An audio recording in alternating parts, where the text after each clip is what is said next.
Hey family, welcome back to Simply a Better You. Our chickens are doing amazing and they should be ready to start laying come this August. We can't wait to have all the eggs.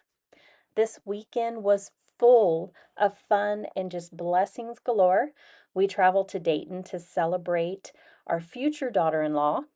Her bridal shower was this past weekend. We are so happy to be welcoming her to our family. An absolute blessing. We also celebrated the baptism of Hannah, our youngest. She came to me in the kitchen and asked, "Mama, can I get baptized?" And I was surprised. And I'm like, "Well, sure, you can get baptized." And even though she is a little averse to getting her face wet, she was so brave and just took this on. And she's like, "Mama, I want to get baptized and do this in front of my friends and family." And I was so thrilled. She has such a love for Jesus and such a love for this world despite all the things that are going on in it. She has such a full heart. So, I wanted to share with you guys some affordable and healthy meals. I know that groceries are scary. The cost of groceries keeps going up, and I just don't know how some people are getting by. Now, we eat fairly healthy here, so I know that the cost of health food can be expensive, but I'm going to share with you some affordable and healthy dinners and breakfasts. So I have here some chicken chorizo sausage that I pick up at Kroger's. I always grab it when it goes on sale, and it is something that is fully cooked that I can throw together really quick for breakfast. It is part of the Simple Truth brand, and I love that this does not have any fillers or sugar in it. Now, if you need your sausage to go a little further, cut it in half. That will definitely help this meal stretch if you are feeding a larger family. To this, I am going to add some peppers and onions. I'm going to add all of this to a nice hot pan with a little bit of avocado oil in the bottom of it. It's already cooked, so we're just heating this up and browning it on both sides. And you cook your vegetables however you want to cook them. I like mine to have a little bit of crunch left to them, so I don't caramelize them until they're soft. But I always have onions and peppers in my fridge. They're inexpensive vegetables that you can usually find any time of the year, so I always have some in my fridge. And they are great for breakfast, lunch, or dinner.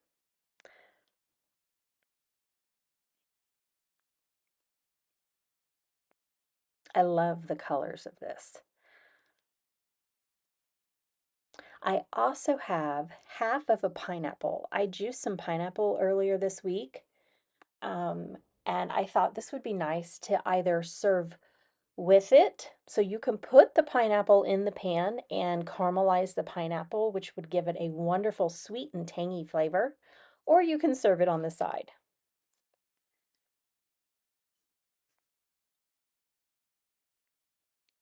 My girls did not like the idea of cooked pineapple. So I said, okay, I'll leave it out and you guys can just eat it with it. Sometimes mommy's creative kitchen recipes look a little scary to the kids. They're like, "Why would you add that, Mom? Pineapple?" And I am a huge fan of pineapple on pizza. Now you can season this up however you would like. I'm just doing salt, pepper, and a little bit of garlic powder on there.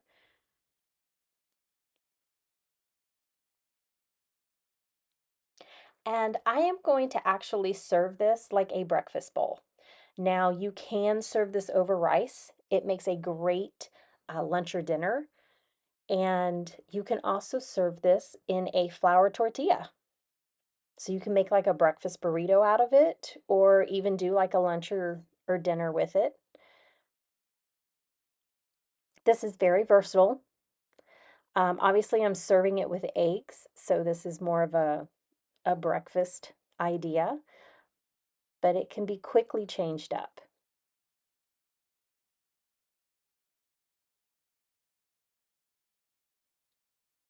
Now, I do use cast iron pans for most of my cooking. I have that one enamel pan there in the background. Um, so I am adding some butter to a hot cast iron pan, and I'm going to allow this to heat up before I put my scrambled eggs in there. If you don't want your eggs to stick to a cast iron pan, you need a good seasoned pan with some type of fat in the pan. You want to wait till your pan is hot before you add your eggs. Never add your eggs to a cold pan.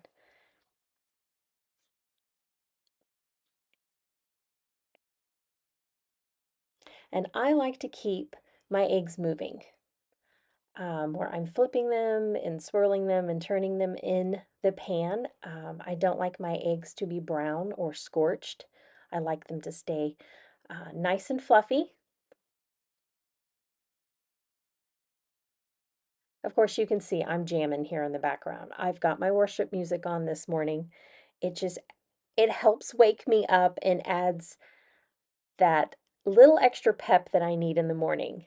Because some mornings I wake up and I am really dragging, and it doesn't matter how many cups of coffee I have. I just can't get going or just get out of my head in the morning. So I flip on my worship music and start cooking, and it seems to change my perspective in the morning, and then I am good to go for the day.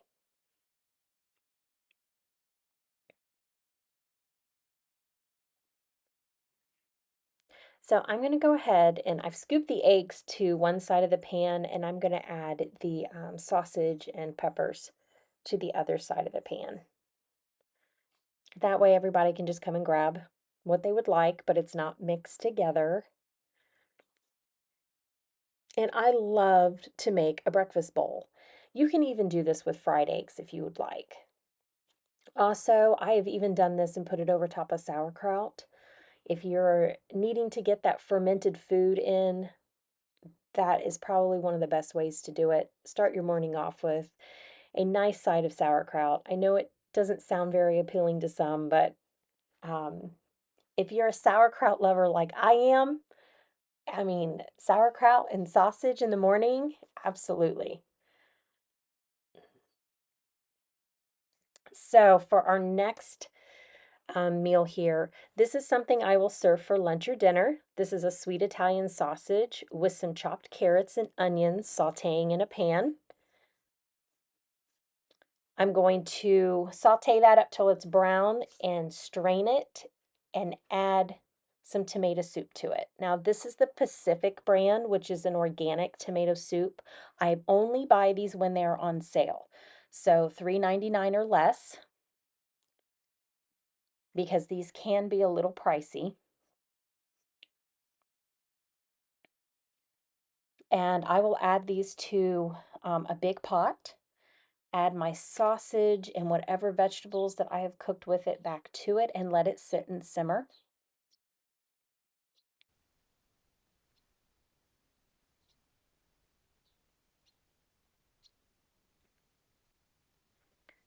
This is a great, quick, and affordable meal. This I can have on the table in less than 30 minutes.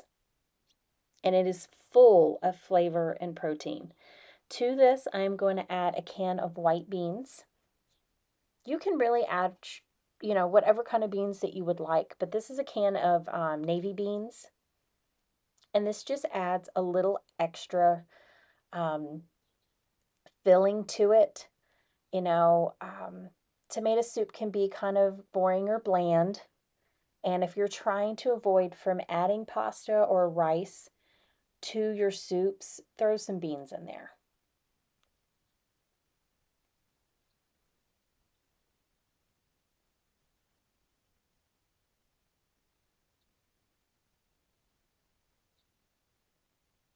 Now I'm going to let this kind of sit and simmer while I am getting the rest of the ingredients done.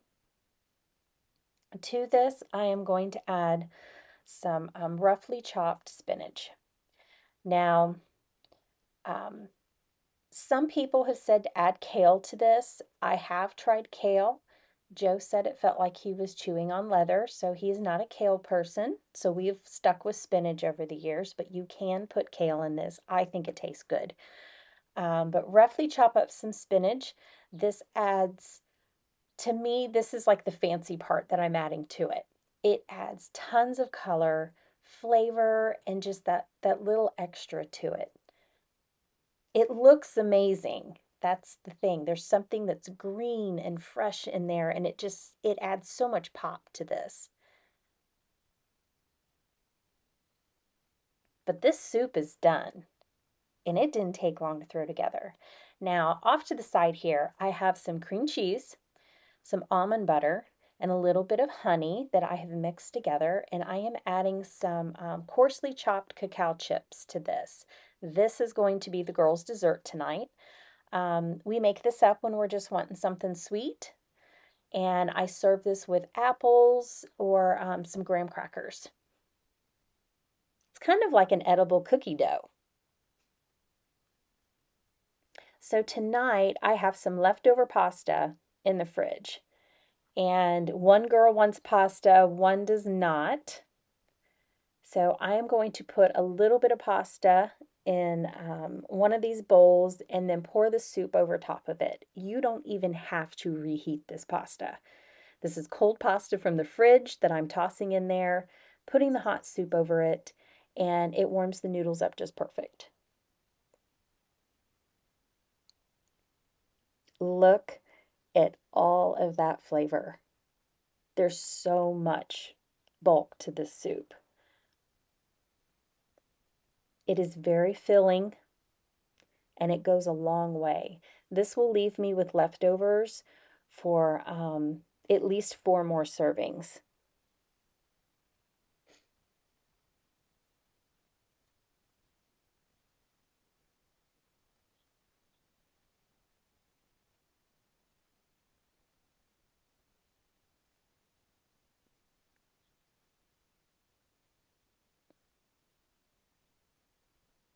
So that is a quick, affordable, easy dinner to get on the table. It is a huge crowd pleaser in our house, and so is the dessert. And you don't have to feel too guilty when eating that.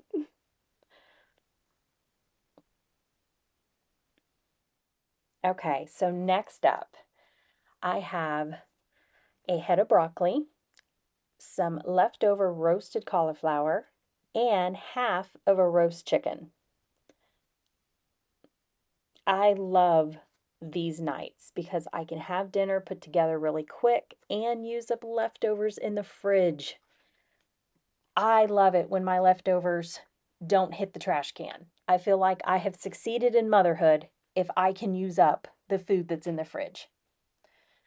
So I've got some broccoli cooking in this pan. We're going to let this cook till it softens up a little bit because we're going to be mashing this. I'm also, oh, this is what we are cooking. This is a loaded cauliflower casserole. And it's from this cookbook, Cook Once, Eat All Week. And it's basically, it's food that you are cooking and you are reusing the leftovers, which is great. So I even have a half of a pack of bacon here that I am going to fry up and sprinkle on top. So all of these are my leftovers. And I love this cookbook. I pull from it so often because it makes me use up what I have in the fridge. It helps me plan my meals for the week and use up what I have cooked. So I'm mashing up the broccoli and cauliflower here. And I'm going to be dumping it into a 9 by 13 casserole dish. You can throw this in the food processor if you want to, but I just give it a rough mash. And then you're just going to layer these pieces together. So it's the broccoli and cauliflower. the cubed up chicken that you've already got cooked and in the fridge. And then you are going to layer the cheese on top, and then some bacon on top of that. And you have a put together made casserole in well under 20 minutes, because it only takes like 10 minutes for the broccoli to cook and everything else is already done.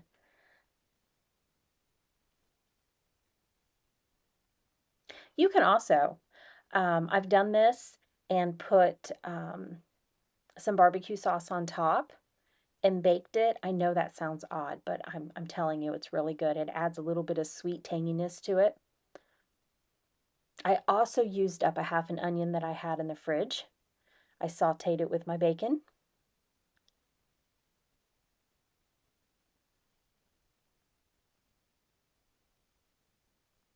And this is going into a 400-degree oven for about 20 minutes.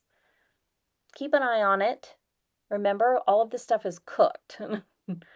And then I'm going to add a little bit of green onion on top.